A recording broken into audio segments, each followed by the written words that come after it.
Okay, so I'm going to have another video on making these here in a bit that's going to come out. But I promised you guys I would show you the good and the bad and the ugly.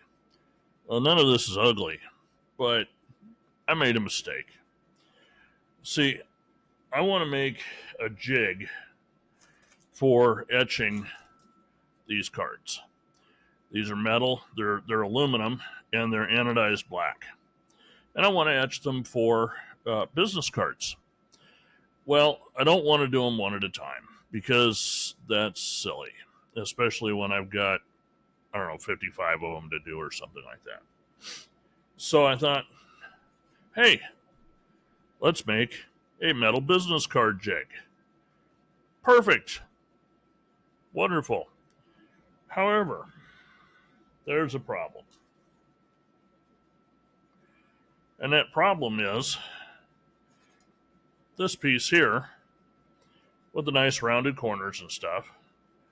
This is supposed to be the small inside and the back.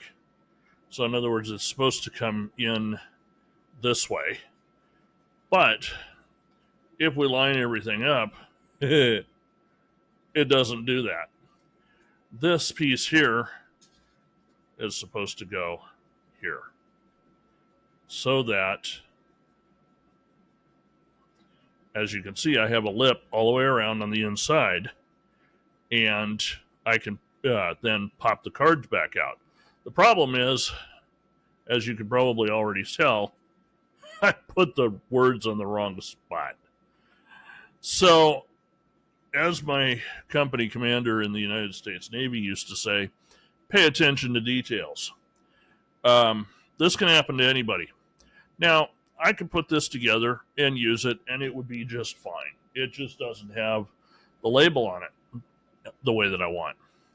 But I do everything, including the stuff for myself.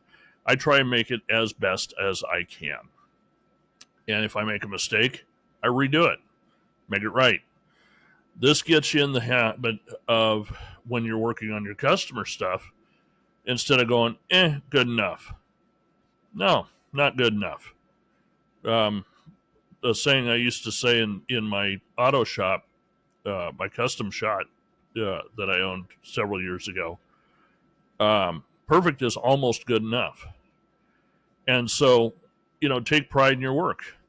And if you make a mistake, even if it's on a jig for making stuff for your own, for your own stuff, for your own shop, take your time, make it right. If you make a mistake, redo it and make it right.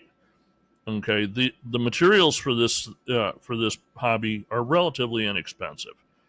I think each one of these boards is a couple dollars, $2 or $3, something like that. I don't know. I haven't actually priced it out. But getting into the habit of making sure it's right is priceless. So anyway, it's good, the bad, the ugly, episode 1. My mistake. We are redoing it. And I'll have a full video out on what I used as far as cuts and, power and speed settings and so on and so forth coming here pretty quick. Okay? Take care. Enjoy burning stuff.